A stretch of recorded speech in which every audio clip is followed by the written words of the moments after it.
So here it is, November 2nd, when I got into Kansas, trying to debate on what to do because the stuff that I do in Kansas, I don't drive to Kansas in the summer and set things up. I hunt with a buddy of mine, Travis Lehman. Been hunting with Travis for quite some time now.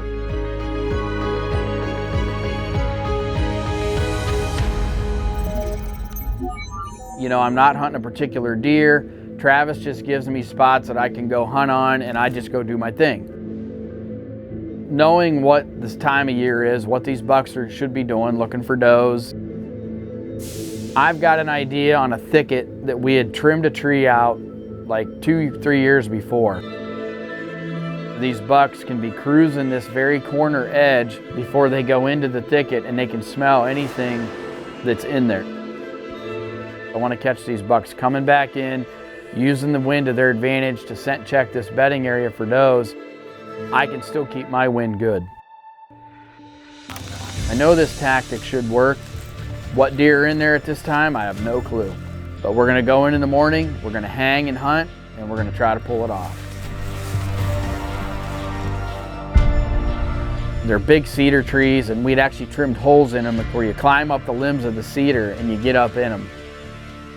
It's just a bedding area in between a big field of set-aside grass and a cow pasture and some like oats, corn, and beans behind us. We're just literally getting ready to sit down, and I told Javen, I was like, it's already breaking daylight pretty good. I said, you know what, go down there, cover our scent, because these deer work tight in these thickets, and I don't want them to catch our human foot tracks there because it could set them off. As Javen gets to the ground and he starts to walk out, I'm putting my phase system on. He looks to his right out in the field the exact way we walked in.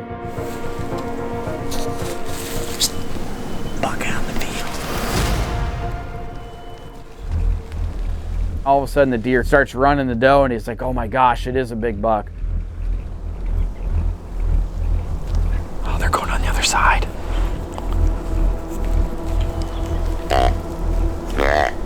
He just hurries up, gets back up in the cedar tree. I instantly grab that extinguisher and I start grunting at this deer.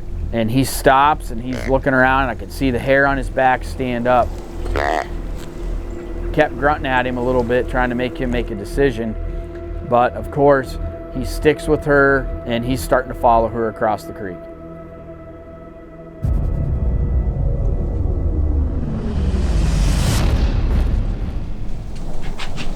I hear him snort wheeze. I'm gonna snort wheeze back at this dude.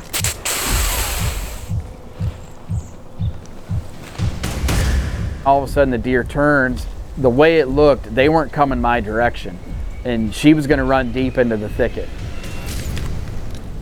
I've looked to my left and I'm like, I've got one spot to throw an arrow at this deer. That's the only hole I got because he's out 43, 44 yards. I'm watching that hole, I watched the doe walk right through it, and I knew I might have a chance at this.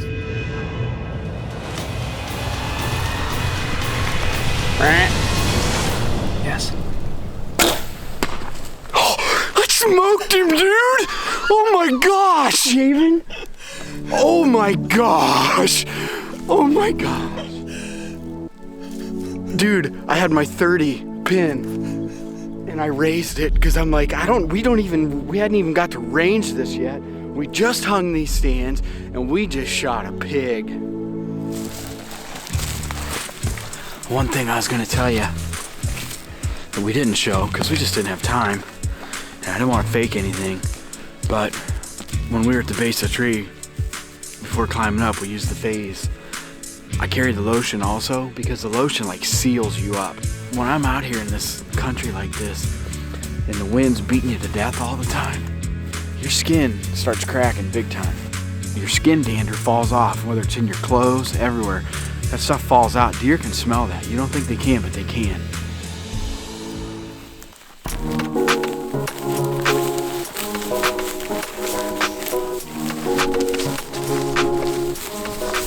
Look at that blood all over that arrow. Look at that thing, that's what you want to see, a painted arrow.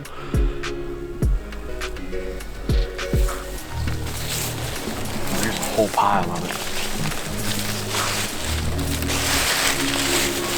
Well, there he is, right there. Yes. Oh, yeah. Look at the body on that sucker. Look at that. Heck yeah, man. That is a great Kansas buck. Well, here he is. Just what a great buck. Big old mature Kansas deer. I mean, we're guessing 7, 8.5 years old. And I guess I wouldn't really doubt it. I mean, look at his forehead. I mean, it is so wide. Big, massive rack. You know, the trophy to me in this was just the hunt, the way it unfolded. And it was an exciting hunt. It unfolded so fast.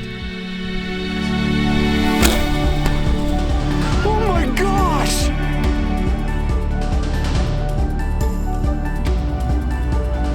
Let's look back here, some of the keys to this hunt. One of the keys is I wasn't lazy at the time that I scouted the farm.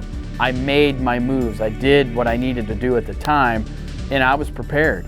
I had trimmed this tree out years before. Key number 2, knowing how deer like to use those thickets and how they utilize the local land. Third is the calling again. You're watching Deer Society where we produce the extinguisher and the phase system. It's proof in the pudding. I mean, we're giving you this proof right here that these calls work, how we can manipulate these deer to make them do what we want them to do and give ourselves the opportunity to shoot deer. And the extinguisher, the black rack, and the phase system have become a major part of my arsenal forever.